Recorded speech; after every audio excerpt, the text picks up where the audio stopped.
ko sabihin sa inyo, it's the best time to go into farming because wala tayong kalaban na importation.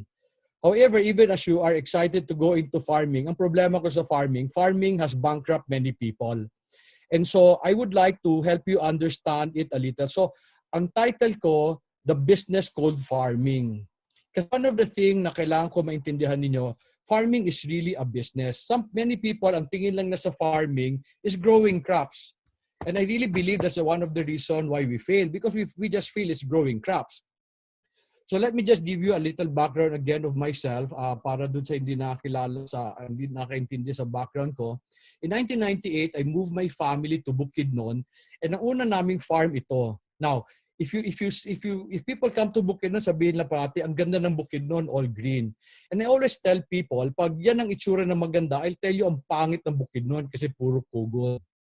So when we bought our farm, kasi wala kaming pera, and we're not from the place, yan ang nabili kong farm. Puro yan kugon. And kugon is a symbol of desolation. And ang ibig sabihin ng kugon, walang tutubo sa lugar na puro kugon. Ang kugon, pag pinutol mo, sinunog mo, kugon ulit ang lalabas. After 22 years, this is now the picture of our farm. We have actually reforested it. Meron na kaming forest sa farm namin, napalitan na namin siya. And ang laman ng farm namin, I grow hogs for Monterey. I believe I'm one of the biggest lettuce farm in the country. Wow. Karamihan ng lettuce farm maliliit and they consolidate. Kami, ang farm namin is one big farm, and we just use the waste ng babuyan to have this lettuce operation. And then I use whatever we earn to continue to invest in other things. I believe we're one of the biggest sheep and goat farm in Mindanao, not in the Philippines. Kasi sa Luzon, mas malaki sa amin. I continue to build my forest, and ang uniqueness namin is we never borrowed money. When we started the piggery, we did borrow money from the family of my wife, but all of this, wala kaming hiniram na pera. Bakit kami hindi humiram ng pera? I came from the corporate world. I used to work for Hewlett-Packard. And I really believe, pag lalagyan mo ang pera ang negosyo, bibilis laki niyan. However, hindi kami makahiram for a number of reasons. The first reason is, wala kaming pera when we came to Bukidnon. And so wala kaming pang-collateral if I want to borrow money. And the other reason is, walang magagaranti, wala kaming kamag-anak eh. So all the things that you've seen were really grown organically. Ang ibig sabihin, pinalaki lang namin yan based sa kita. And yun ang gusto ko sanang explain sa inyo, matulungan kayo, give you a better understanding, paano ba pakitain ng farming, or hindi pala, because I will not go there. Paintindi ko lang sa inyo kung ano ba ang farming. So let me now go to the text that I prepared.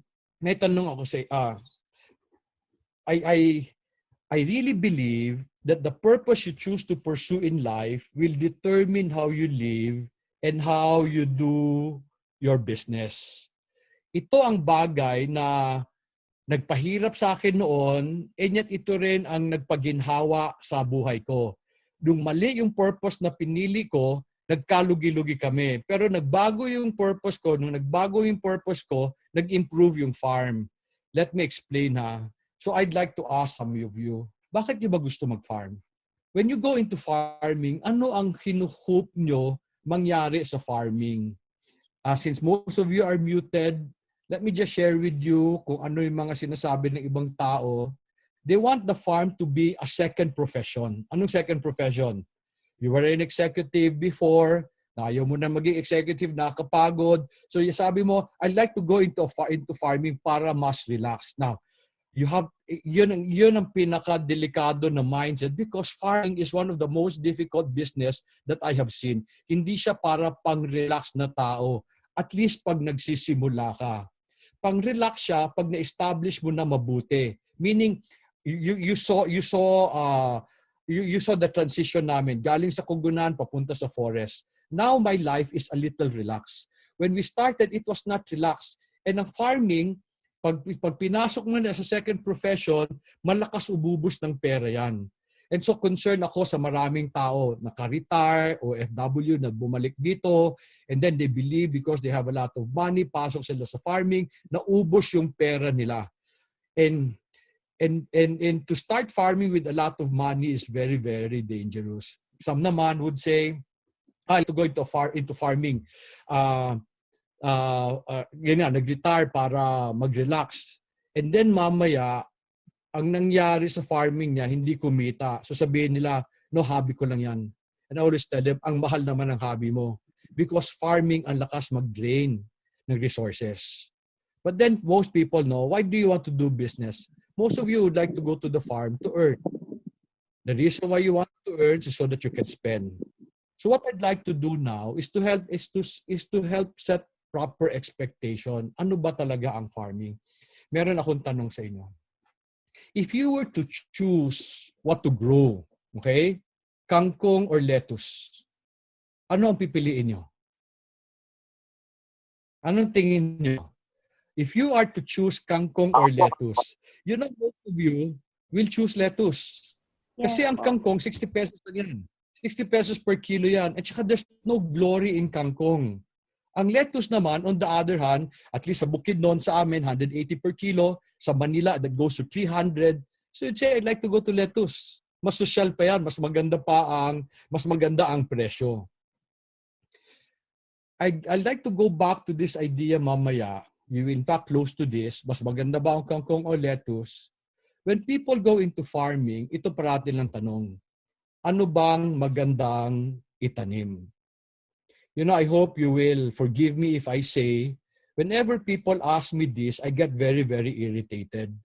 The reason why I get very irritated, kasi ang tinatanong talaga nila, ano bang magandang itanim na sigurado ang kita? Hindi sila gusto pumasok sa farming. Naghahanap sila ng magandang kita. The reason why they ask me, ano bang magandang itanim? Kasi ang gusto nila, yung sigurado.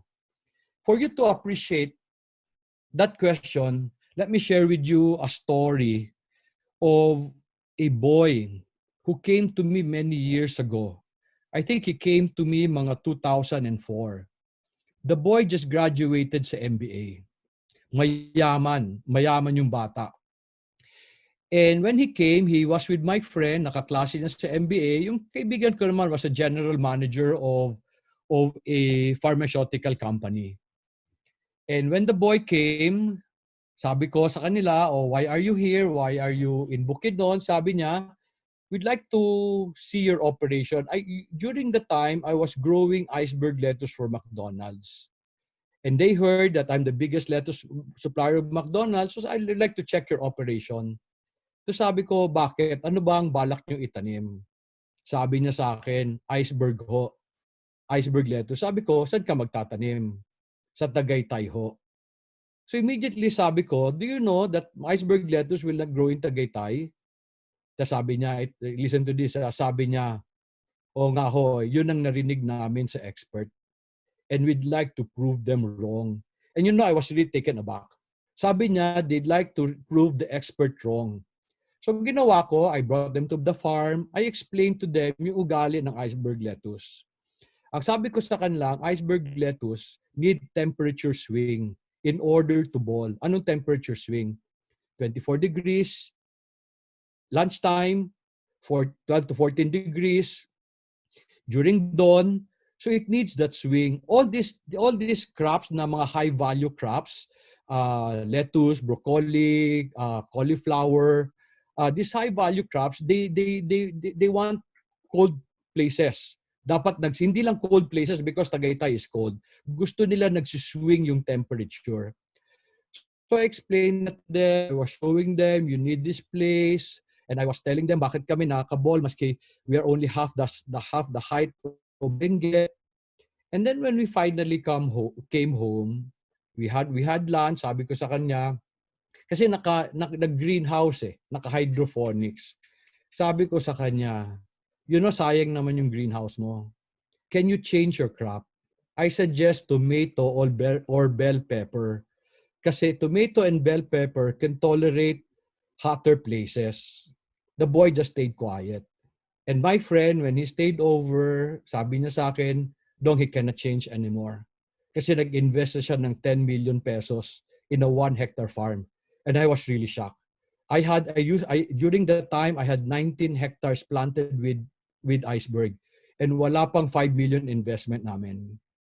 And so the boy tried. The boy tried proving the expert wrong. Around 5 years ago or 8 years ago, I got a chance to visit Tagaytay. And in one of the farms na binisita namin, the owner was very proud. Sabi niya, "Dong, nakabili ako murang greenhouse material." And so I asked kay Nino, and he mentioned the name of the boy. The boy who'd like to prove all of us wrong. Now, why am I saying this? Kasi you have to understand, hindi ka dapat magtanong ano magandang itanim. Dapat tanong mo, ano ang pwede sa akin?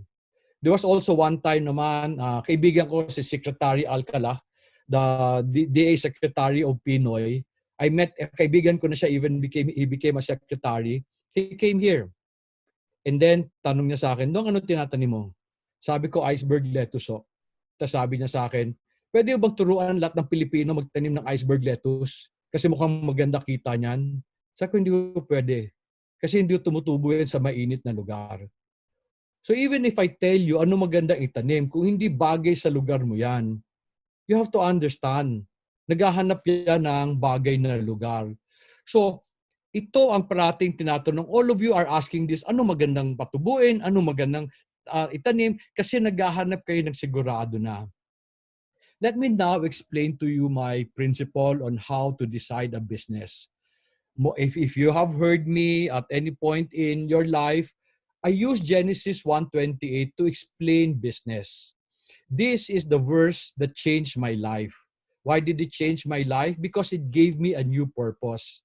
Before I understood this verse, ang purpose ko lang, kumita para gumawa buhay ng pamilya ko.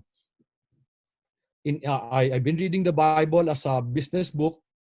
And then, mga 4 years in Bukidnon, sabi ko kay God, "Lord, wala kami parating pera. Can you help me? Tell me what I should do." And when I asked that, God explained this phrase to me in a special way. When I saw the idea, the phrase "be fruitful," not too many of you, akala nyo to be fruitful means to have many children.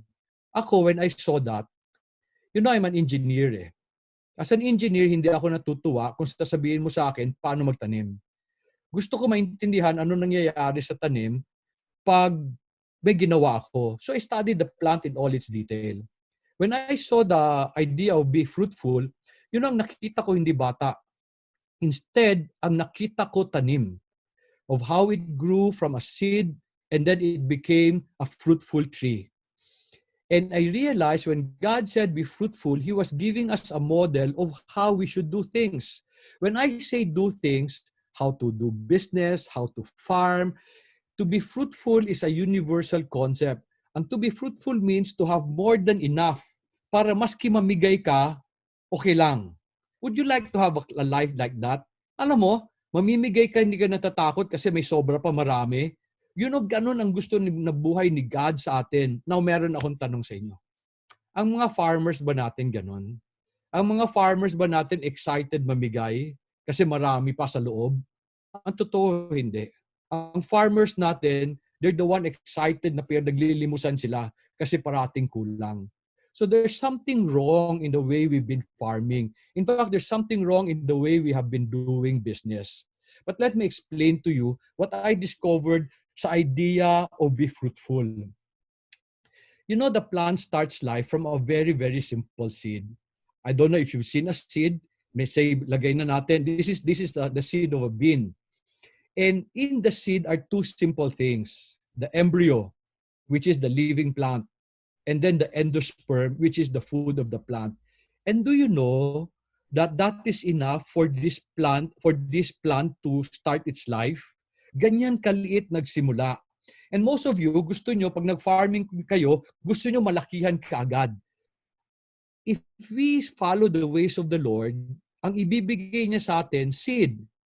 Hindi siya magbibigay ng puno sa atin, and I'll explain bakit. But let me help you understand something about seeds. Every seed has the potential to become fruitful. Ulitin ko ha, every seed has the potential to become fruitful. Maski may sira yung seed, as long as it is able to germinate, pwede yan maging fruitful. Okay? Kasi wala yan sa seed. Ulitin ko, basta maka-germinate, wala yan sa seed. Nasa pagpalaki yan ng seed. Okay? So anong ibig ko sabihin? Kanina people would ask, no? Ano bang magandang itanim? Mas maganda ba kangkong o lettuce? Every seed has a potential to become fruitful. Pwede kang yumaman either kangkong or lettuce. So maski anong piliin mo, pwede. However, I also need you to understand that for the seed to become fruitful, you must plant it in the right place and grow it in the proper way. What do I mean? Have you ever heard of mango fruits from California? Nakarinig na kayo ng ganon? Mango galing California. You will never hear mango galing sa California. Meron mango galing sa Florida. Kasi ang mangga, tinatanim yan sa mainit na lugar. And normally in tropical climates katulad sa atin. Ano ang mangyayari sa mango seed pag itanim mo sa California? Maybe tutubo, pero never mamumunga yan. On the other hand, can you grow apple trees in the Philippines? You know, I tried that. One day, a friend gave me Fuji apple. Ang sarap ng apple galing Japan. And so my farmer kept the seed, tinanim namin. 10 taon na hirap tumubo yung apple tree. So I think last year or 2 years ago, pinatay ko. Kasi kawawa naman yung tree. So anong ibig sabihin? Lahat ng tanim namimili ng tamang lugar. Namimili rin siya ng tamang alaga. So yun ang importante. So this person who decided to prove the expert wrong, na nagtayo siya ng hydroponic farm sa Tagay, he did not understand farming. Farming is not about the crops. Okay? Farming is about putting the right thing in the right place and growing it properly. And then, because of that, going to the seed, I need you to understand what you have is a clue to what God wants you to do. You know, many people have gone to Similia, and I always tell them, ano bang meron ka? However, many of them would say, Dong, ayoko yung meron ako eh. In fact, I have this friend. You know, they own 80 hectares in Quezon province. And kung daw siya noon, palaisdaan, pero ang layo, they live in Manila eh. And so because they have money, they insisted on investing in Bulacan, investing in Pampanga, they went to chicken, they went to vegetable. Alam mo, God has decided where He will bless you. Ang problema sa atin sa Pilipino, tayo namimili. Ako, si God ang namimili. Parang today, why do I grow lettuce? Is it because gusto ko ng lettuce? You know, we have a foundation called Similia sa Kinabuhi. They grow pechay. And minsan, inggit na inggit ako sa kanila. They can grow 1.5 tons of pechay at their peak. 1.5 tons a week. At 30 pesos, do you know how much that is? That is 45,000 pesos a week. Okay? Pag maganda lahat. I grow iceberg lettuce. Ang presyo niya 120. Yung isa presyo 30. Kaso lang, sa iceberg, 200 lang ang kakain. So ang tanong, ano mas maganda? 1.5 tons at 30 pesos o 200 kilos at 120 pesos? 25,000 lang yun. Okay? Kaya lang ako naka-lettuce kasi hindi ko kaya mag-grow ng pechay. So if you will ask me, ano magandang itanim, I have to ask you, nasan ka? And so yun ang dapat itanong ng tao. You know, most of us, when we go into business, ito sinusunod natin. Do you like Stephen Covey? I'm sure you do. I'm sure many of you have been reading his book, Stephen Covey. And it always says, begin with the end in mind. Ako naman, I'm different from Stephen Covey. I always say, begin with what you have. So one day, someone asked me, ibig mong sabihin, Dong, hindi ka agree, hindi ka naniniwala sa sinasabi ni Stephen Covey? Sabi ko, hindi naman. I don't disagree with him. Feeling ko lang kulang. Kasi you say begin with an end in mind, but never forget what you have and where you are from. To me, in business, yan ang pinaka-importante. Never forget what you have and where you are from. Let me share with you a story of a friend of my daughter. A number of years ago, meron dumating siyang kaibigan na nagdala ng kaibigan. And yung kaibigan ng anak ko, they were from a small town in papuntang Valencia, that's in Bukidnon. And they were telling me that the father owns the biggest grocery store in their town. It's not big, but they're the biggest.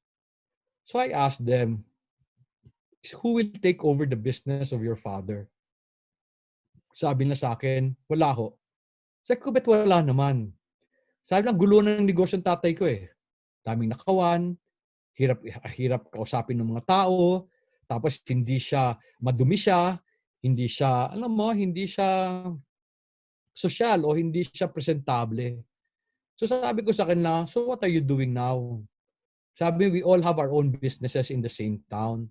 So I asked, so saan nyo kinuha yung pera para magtayo ng negosyo? Saan nila kinuha yung pera? Doon sa grocery ng tatay nila. Can you imagine tumatakbo din yung grocery ng tatay nila kaso ayaw nila. You know, in life, you have to accept that God has blessed you already. Meron na. And to me, this is often why I feel sad with my friends na OFW. Ako, I wish they would all go home. And many of them left only because they did not like what they have. You know, dito sa Bukidnon, I always talk to people sa Bukidnon. We have these trainings of farming. And many of these farmers would like to go to Manila. And I always tell them, don't go to Manila. Stay here.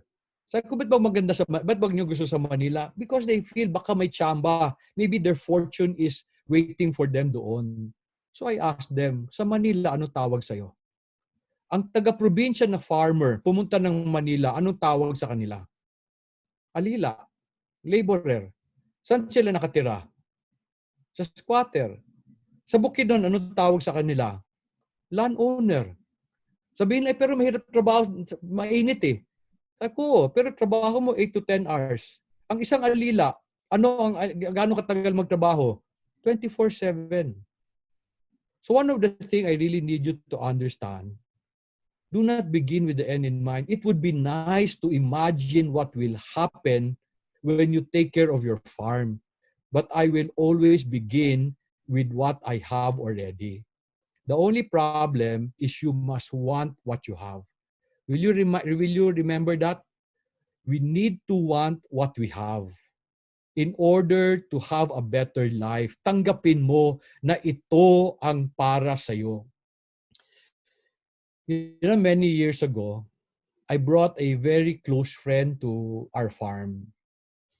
He was from a Bible study group in Victory Church, in Victory Fellowship Church, sa Victory Christian Fellowship sa Manila, and they came here 30 sila.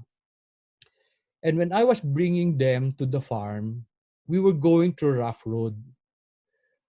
Alam mo, yung kalye namin, yung farm namin is only 30 kilometers away from the house, but it takes me an hour or more to get there. And so when we were driving, sabi niya sa akin, pare, ba't naman ito binili mong farm? Ang layo, ang pangit, ang hirap puntahan, ang layo sa city. Do you know what I told him? Sabi ko, pare, ito lang bigay ni God sa akin eh. The only choice I have is pagyamanin siya. Yumaman din naman eh. Pero I had to decide. I have to accept. Ito ang binigay ni God sa akin. So hindi ako pwede mamili ng itatanim. Ang itatanim ko dyan, yung bagay dyan. Do not prove the expert wrong. A few months ago, I went to Zamboanga and I received the same question. Sabi niya, Sir Dong, can we not plant lettuce in Zamboanga? Sabi ko, ang init ninyo, hindi kaya. Sabi ko, bakit hindi natin i-greenhouse? Palagyan natin ng aircon. Sabi ko, alam mo, ang mahal-mahal. Tapos, sabi nila, we'd like to try it. So I told them, even the expert was not able to do it. Kung kaya yan, ginawa na yan ng expert. So do not ask ano ang maganda. Ask yourself, ano ang bagay sa lugar nyo. Most of you know that I also teach things about business, but I use farming as my medium. And I would say this, entrepreneurs do not wait for opportunities to come. They create them from the things they have in their hands. Ako, I feel sad.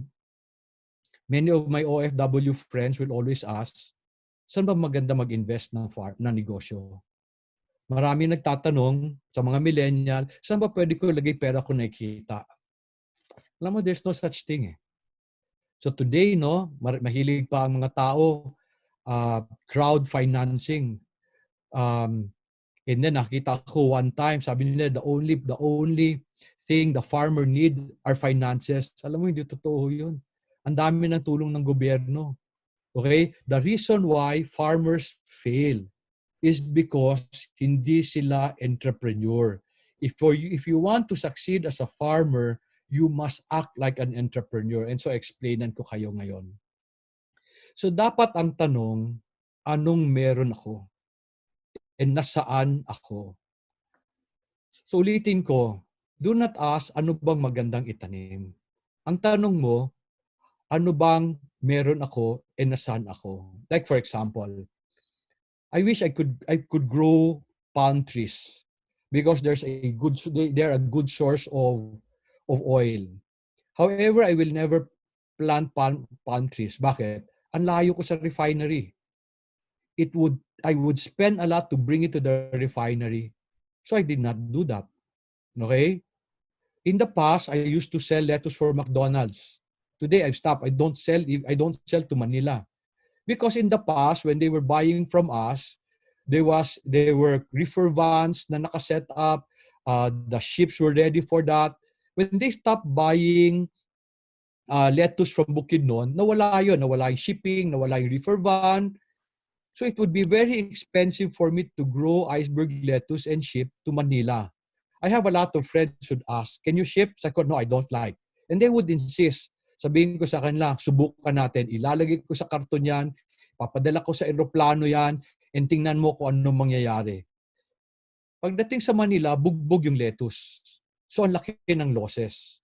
So I plant lettuce, but I only now plant lettuce for Bukidnon and for Cagayan de Oro. My market is now smaller, but I like my market kasi cash ako. Dati sa McDonald's, meron akong account receivable and it takes me like 2 months to collect. Okay, today, wala akong receivable. My business is smaller, but it has better returns. So ang tanong nyo dapat, anong meron ako and nasaan ako? And I want you to understand the first thing that you should do is to feed your neighbors. Let me share with you another story. One day there was this dentist who went into hydroponic farming sa Tagaytay.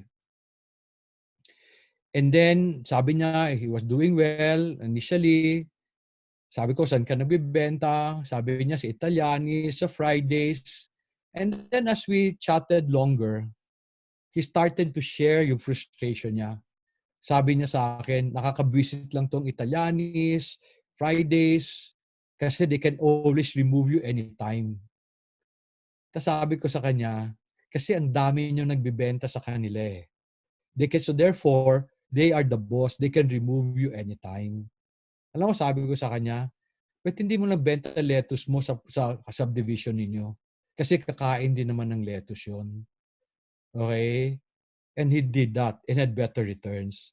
So when you go into farming, ask, ano bang meron ako and nasaan ako? Kasi may bagay na produktong ifa-farm.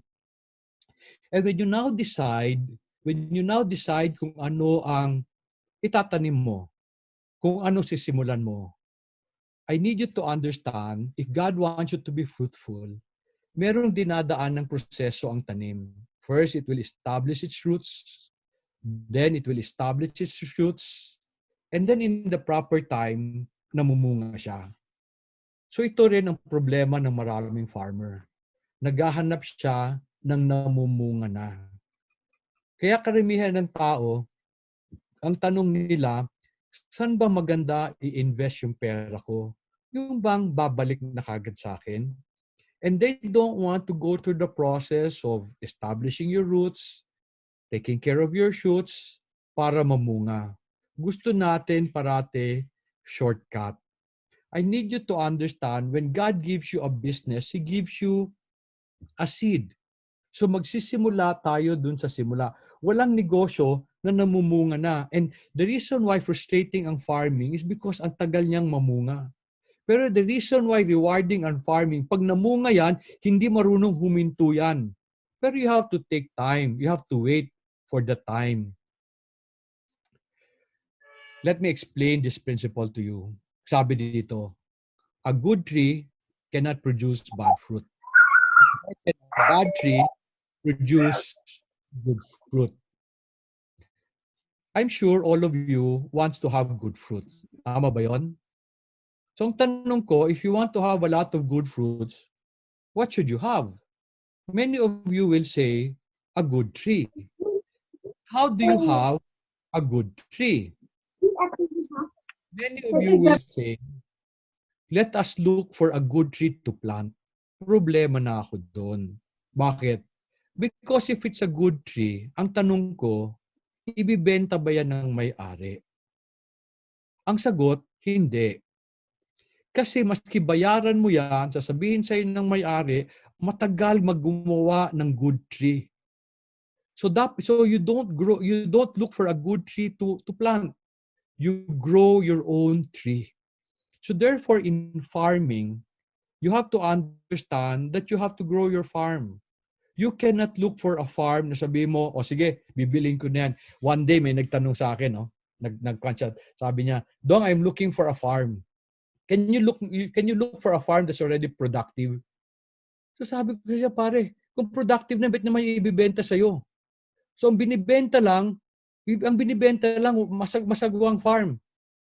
And then many people today, they want to go into business by buying another business. So my question is, yung negosyo maganda, binibenta ba yan? Alam mo, walang negosyo maganda na binibenta. Ang binibenta, may problema na negosyo. Now, when you go naman into franchising is like tumataya ka sa good tree. Pero ang tanong ko, magkano kita mo sa franchise? Ang laki ng investment, ang liit ng kita mo. Bakit? Because the owner of the good tree will not sell it to you. You are just taking part of his business. So you have to understand, if you want to have a lot of good fruit, remember this, you must be ready to grow a good tree. And only a good farmer can grow a good tree. I need you to understand something. And if you're taking note, please take note of this. Farming is not about the crop you grow. Farming is about the farmer who grows the crop and takes care of the farm. Why would one farm succeed and another fail? Both of them are planting lettuce, or both of them are planting kangkong. So why would one farm fail and one would succeed? It's not the crop. It is the farmer. And then I have this friend. Nag-post siya sa isang grupo sa Viber. Sabi niya, looking for a good farm manager who knows how to grow vegetables, who knows how to take care of livestock, who knows how to develop the market. Please send me your resume. Hindi ko masabi sa kanya. In my heart, I would like to tell him, alam mo, kung magaling, kung ganyan yung tao na yan, magpa-farm siya sa sarili niya. So ito problema natin. Many of you would like to go into farming, pero gusto niyo iba magpa-farm. Pag iba magpa-farm, bakit siya kung magaling, kung ganoon siya kagaling, bakit siya magpa-farm for you? And some of you have gone into farming and you got very, very frustrated with your staff. Parang feeling nyo, linuloko kayo. Di ba kaya nga farmer siya eh? Kasi yan lang alam niya. So if you really want to profit, you must be a farmer. So ulitin ko when you go into farming, you must be willing to be a farmer. Karamihan ng tao, ang tinatanong nila, where can I invest my money? Alam mo, I'd like to go into farming. And then I'd like to invest my money in a farm. And ang dami ko nakita recently. Recently, there's this big farm asking people to invest. Ang lalaki ng perang in-invest. And grabe. And karamihan naman ng OFW na kaibigan ko, nag-invest. And then mamaya-maya, they complain na lugi. Hindi na bumalik. Bakit? Let me share with you another story. Many years ago, there was this OFW who visited me. And he just wanted my advice. So they decided to take a vacation sa Bukidnon. And in our conversation, sabi niya sa akin, meron akong experience sa farming and sa business. Sabi ko, ano experience mo? Sabi niya, nag-invest ako sa isang farm sa Pampanga. And ang ganda ng setup. The owner have 4 buildings. It had 4 chicken buildings. And bawat building, may isang investor. So every investor owns parang the operation of one building. Ang usapan, may-ari ang magpapatakbo, sila mag-i-invest, hati sa kita. Is that good? I'd say it's good. I would love to have a business like that. Imagine, nag-park lang ako ng pera, hati kami sa kita. So tinanong ko siya, kamusta? Kumita ka? Sabi niya sa akin, first 2 years, so ang ganda. Ang ganda talaga. Balik yung pera. After 4 years, almost broke even. Do you understand anong sinabi niya? Almost broke even. Meaning yung ininvest siya nung simula, halos bumalik lang sa kanya. So I asked him, after that experience, what did you learn about business? Anong tingin niyo? What did he learn about business? Ano? Wala. Bakit? Hindi naman siya nagpatakbo ng farm eh. So I asked him, what did you learn about chicken? Wala rin. Hindi naman siya nagpatakbo ng farm eh. So ito problema ko. Some of you want to go into farming but you want to go in as investors. You are still not farmers. And I need you to understand, walang siguradong negosyo. Nobody can guarantee you a return. For many reasons. I'll share some of the reasons mamaya. Nobody can guarantee you. And farming is very difficult. Even the financial experts will say there's no guarantee to anything. Many of you invested mutual funds, stock market, real estate. Ano nangyari? Kumikita ba yung investment nyo ngayon? Lahat kayo lugi because of calamity. Walang sigurado because we do not know what will happen. So yung kaibigan ko na nag-invest, sabi ko, ano nangyari? Ano nangyari after 4 years nagsara? Tinamaan ho ng peste, ubos pera namin. Di ba? If you're going into farming, do not put your money in other people. I will never invest in someone else. Bakit? Kasi hindi ko alam kung gaano siya kagaling, hindi ko alam kung totoo, kung marunong siya sa farming. Like recently, there's this big company who asked people to invest in their farm and laki ng mga return, 30% return in a year. Can I tell you the truth? There's no such thing. Okay? Hindi kaya mag-return ng 30% ang farm. Siguro, pag maganda na, the farm na ininvestan niya, wala pang 5 years. So be careful when you start to do that. Now, let me continue to explain to you what you are going to invest into. There's this word agriculture. Do you know what it means? Agri means field. Culture means cultivate. I realize that farming is a model that God wants us to pursue when we are when in any business. It's the best model. Bakit? When God told Adam and Eve to be fruitful, in Genesis 1:28, He did something for Adam. Sabi dito, the Lord God planted a garden toward the east in Eden, and there He placed the man He formed. God planted a garden for Adam. Sabi niya, I want you to be fruitful, so he gave him a garden. May tanong ako sa inyo. If God would plant a garden, would it be a good garden? I guess so. Would it be a perfect garden? I believe so. So when God placed man in that garden, what was he expecting man to do?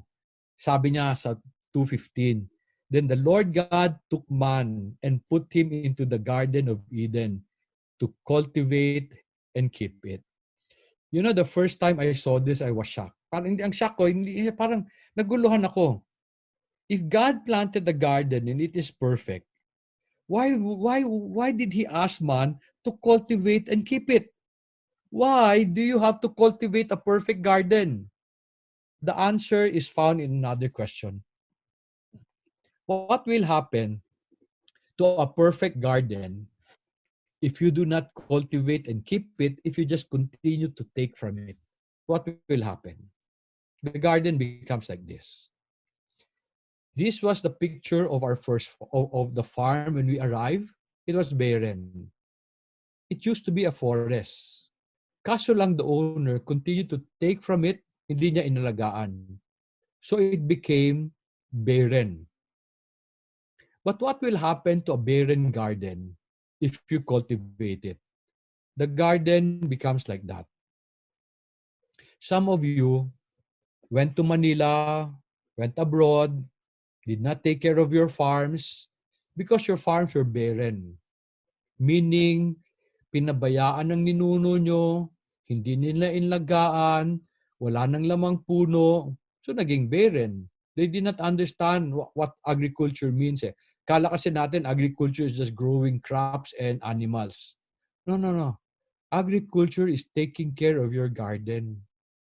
And I need you to understand the way to make a garden fruitful is that you cultivate and keep it. Cultivate and keep. Anong ibig sabihin? Trabahuin mo, alagaan mo. And the idea of keeping is you stay put. You know, 22 years in the making yung farm namin, yung forest namin. And I just want you to understand, the first 10 years wasn't nice. My trees were not grown, wala akong forest, we were struggling with money. And today, because I have a forest, I can grow a lot of livestock. When I need to repair our building, I just get bamboo and wood from the forest. I can grow chicken. I can grow many things. Why?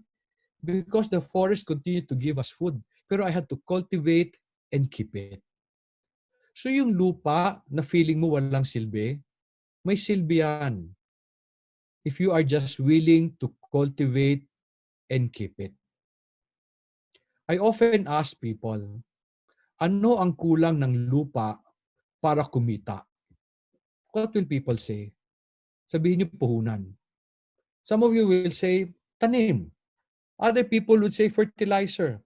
Walagay natin, bumili tayo, may puhunan tayo, bumili tayo ng fertilizer, bumili tayo ng tanim, linagay natin sa gate ng lupa na yon, magiging bang productive yung lupa? Alam ba nyo kung ano ang kulang talaga ng lupa para maging productive o para maging profitable?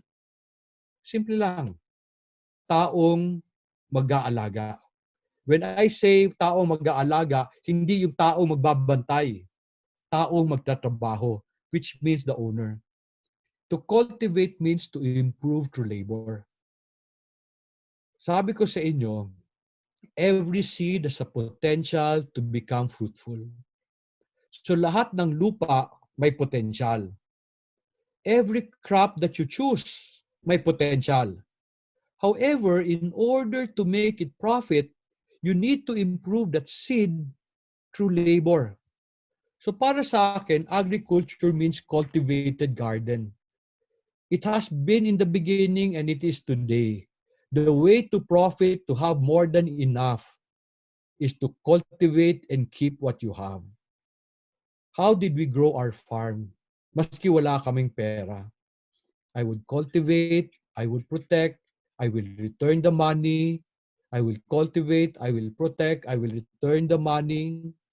Kanina I asked you, no, why do you want to farm? Para kumita, para may panggastos. Ako, I don't do that. kumita para mayroon pang palaki ng farm. Kailan tayo gagastos? Darating din yon. Darating yan sa tamang panahon. So I say this, there are no unproductive farms. Only unproductive farmers. The farm will succeed and fail not because of the crop you choose, but because of the farmer who takes care of it. You, you are the key to the success of your farm. Hindi crops. Sabi ko sa inyo, the purpose you choose to pursue in life will determine how you live and how you do your business. So when you go into farming, tanungin niyo sarili niyo, bakit ko ba gusto mag-farm? Kung gusto mo magkaroon ng farm para kumita, you have to accept. Matagal yan bago kumita. Pero the reason why I like a farm today, pag kumikita na yan, hindi yan marunong huminto. But you need to continue to cultivate and keep it. Okay.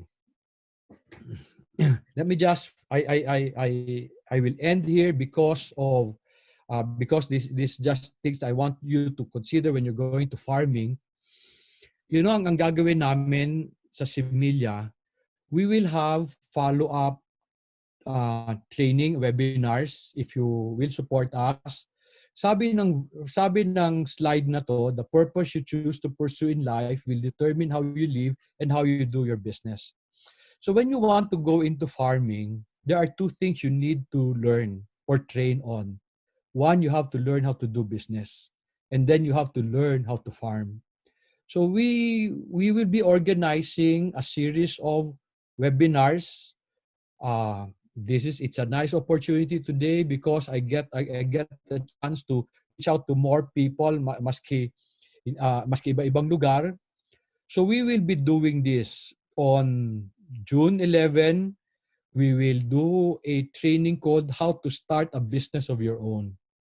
So ang pwede mag-attend na to, hindi lang farming, okay? Maski because as I told you, lahat naman negosyo. But farming is not only about farming, it's also business. So we're doing this on June 11. And on June 18, I would like to share ideas on how to start a farm from scratch. Maski wala kang pera. Okay, doon ako magaling. Magsimula ng walang pera. Kung may pera kayo, hindi ko kaya. So, watch out for this training. If you're interested, we will offer this to the public. Pero this will be for a fee na, but hindi rin siya mataas. And dito sa starting a farm from scratch, let me share with you some of the things I will teach you. One, I need you to know that monocropping will make you poor. And the reason why many farmers are poor today is because naka-monocrop sila. Ano ibig sabihin? Either mais o bigas. Why will monocropping make you poor? Kasi pag tinamaan ka ng bagyo, nasira yung lahat ng bigas mo, wala ka ng ibang pagkain. So I believe in intercropping or multiple crops. So that you saw kanina yung picture, I have a piggery, I have a lettuce farm, I have goats, I have sheep, and today I have chicken also. No, bakit ko ginawa yan? It is to protect me. May times hindi mabenta ang baboy. So mabuti lang may gulay kami. May times walang benta ang gulay. Mabuti na lang meron kaming kambing. So in our farm, in order to survive and in order to continue to profit, I have multiple products inside. I have an integrated farm. And kanina nakita nyo, because I have an integrated farm, I use the waste of one to feed the other. Ang fertilizer namin, we don't use commercial fertilizers sa farm namin. I just use the manure of all my livestock. And then I will introduce you to the idea of the 8 forms of capital. I need you to understand that in all businesses requires 8 forms of capital. And you will find dito sa picture na to, na money is just a small component of business. In order to succeed in business, you must develop intellectual capital, experiential capital, physical capital, spiritual capital, meaning values, social capital, which means your network, cultural capital, which means the local way of doing things. And you will notice, if you look at this picture, you will notice that most of the things we need in business cannot be bought. They can only be developed over time. And to me, time is a capital. You know, one time a person told me, Dong, ang bagal mo lumaki kasi ayaw mo umutang eh. Alam mo, sabi ko sa kanya, hindi ako mabagal lumaki. Pero nagsimula ako sa piso. Mamaya-maya, yung piso ko naging 2 piso. Yung 2 piso ko naging 4 na piso. Yung 4 na piso ko naging 8 piso. Do you understand that form, at anong tawag dun sa growth rate na yan? It's exponential. So now, what's my capital? I use time to my advantage. Many people feel time is their enemy. So what do? They use money. And however, all the things you see, social, spiritual, natural, experience, cannot be bought. They must be developed over time. And yun ang kailangan ko maintindihan. When you're going into farming, you need to give it time. So I will also tell you dun sa seminar how to start a farm from scratch. When you're starting, do not leave your job. You need an income to eat as you grow your farm. And then, the other thing I need to tell you is calamities will come. Maraming farmers ang mahirap today because of COVID-19. Today, our farm is growing. We have a new business. We're still growing in times of calamity because I built a resilient farm. I also need you to understand that farming, that every business goes to stages of growth. First, you grow your abilities, then you grow your sales network, and then in the proper time, you profit. I will discuss this. I will discuss this naman in how to start a business of your own. And in every business, you need to respect the process. There is a process. Some people, I saw this in the internet. Sabi ng isang self-proclaimed expert in business. Sabi niya, patience is not a virtue today. And I feel sad. Bakit? Because there are things in nature that you cannot push or you cannot force. When you force them, it will fight back. Masasaktan ka lang. So you need to respect the process. If the first 2 training will be successful, yung starting a business of your own and starting a farm from scratch, we will do building a profitable business. We will do building a resilient farm. Why will I teach you how to build a resilient farm? Because that is the proper farm, a resilient farm. Anong resilient farm? Yung bang magsusurvive maski may dumating na problema. And that's the reason why we have grown. We are a very resilient farm. And then I'll talk later, maybe in August, talk to you about practical entrepreneurship. And sabi ko sa inyo kanina, I told you, farming is not about the crop you grow, but about the farmer who grows it. In the same way, business is not about the product you sell, but about the entrepreneur who sells it. So we will ready this to help people go in business. I'm hoping this will be our contribution to nation building as we try to recover from the COVID crisis. For those who want to know more, very quickly, I have a training with Randall Chongson. This is already on Friday. Ito naman is Creating Wealth and Managing Finances. It's a business training. I partner with Randall Chongson. Randall Chongson is the #1 personal finance expert in the country. I'm not a financial person. I'm a business person. So in that seminar, I will teach you how to create wealth through business. And then Randall will teach you how to, pag kumita ka na, anong gagawin mo sa pera mo. Sana you will join us. Sana we can continue to contribute to what you are doing. Now, but let me go back. If you don't mind, let me go back to this question. What would you prefer to grow? Kangkong or lettuce? Let me show you a video that's a very, very interesting video. Okay, it's a video I saw in YouTube, and you can go to that video later. But let me show you the video, then I'll come back and discuss the video with you as we close very quickly. Noon, ang aming gulay na tinanim, yung kalabasa na puti, yung opo ba? Unti lang ang kita namin kasi yung mga gulay yan, kailangan ng malaking area ng lupa. Yung lupa namin, mga 1,500 lang square meter. Yun, pinalitan namin ang aming mga gulay.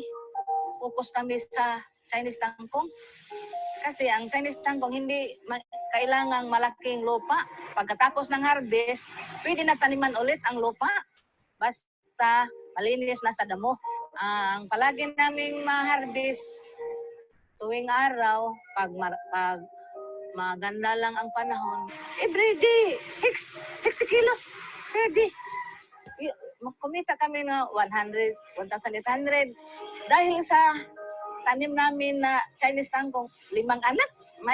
Silang lahat mayroong edukasyon. Kaming dalawang mag-asawa, tulong-tulong kaming dalawa sa pagtanim ng Chinese kangkong. Kami rin ang kanang binta sa palengke. Kasi mura lang dito. Pag kunin dito ang aming Chinese kangkong, 20 lang per kilo. Pag amin ang mag-asawa ang bumintahin sa palengke, mayroon na kaming additional income na 600 per day. Pag masyado ang maraming kompetensya sa palengke, pagdating namin, mayroon ng maraming kangkong, bahay-bahay namin, ilako namin sa bahay, mabintay yung kangkong. Kasi mayroon maraming putahe na gawin sa kangkong. Yung mga kapitbahay namin, nagbinta ako ng buto ng Chinese kangkong. Tinuruan ko paano mag-abuno para kumita sila. Maligaya naman kaming mag-asawa na mayroon naman silang income, mayroon silang kumita rin sila. Hindi ako matakot sa kompetensya namin kasi yung quality ng aming tanim maganda. Yung mga suki na naming mag-asawa sa palengke maghintay sa amin. Kahit mayroon nang dumating na Chinese kangkong mauna pa sa amin, pero yung mga suki ko sa palengke maghintay sa amin dalawa kasi maganda ang pagkatali sa aming kangkong 1 kilo, maganda, mahusay gawa. Yung pagtatanim ng gulay mahirap, sir. Mahirap. Pag wala kang sipag at tiyaga, hindi ka umangat ng buhay kasi ang paggulay ay mahirap. Palagi tayong puyat. Kailangan sa farmer, marunong dumiskarte. May utak din kayo paano mabilis ang iyong kita. Tanim lang tanim.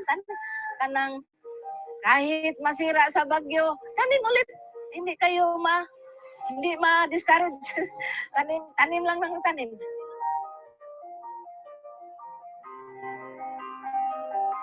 Noon, magbinta ako ng gulay sa Carbon, sa Cebu, akala ko lang, hanggang sa pangarap ko lang na ang aking anak ma-enroll sa private school, yung malaking eskwelahan sa Cebu, yung USGR College. Pero dahil sa Chinese kangkong, natupad ang pangarap namin, yung asawa ko. Kasi yung panganay ko na anak, na-enroll ko sa private school sa USGR College. Gumagraduate siya ng industrial engineer. Yung asawa sa aking anak, gustong eskwela, tinulungan namin. Ngayon, guro na. Public school, guro na. Yung pangatlo, ngayon, graduate siya ng management accounting. USGR gihapon. Yung bunso ko, yung kambal, itong dalawa. Lahat silang dalawa ay graduate ng marine engineer. Salamat sa Panginoon na lahat na pinangarap ko sa aking mga anak ay natupad. Akala ko lang noon, hanggang sa pangarap lang na tapos ng pag-aaral ang aking mga anak. Kasi kami, elementary grade lang. Akala mo ang elementary grade ang produkto namin mga anak. Engineer, mayroong marine, mayroon pang management accounting. Yan ang ipanaglaki ko. Basta kaya pa sa aming katawan, naming dalawa, ay patuloy pa rin kaming magtatanim ng Chinese kangkong.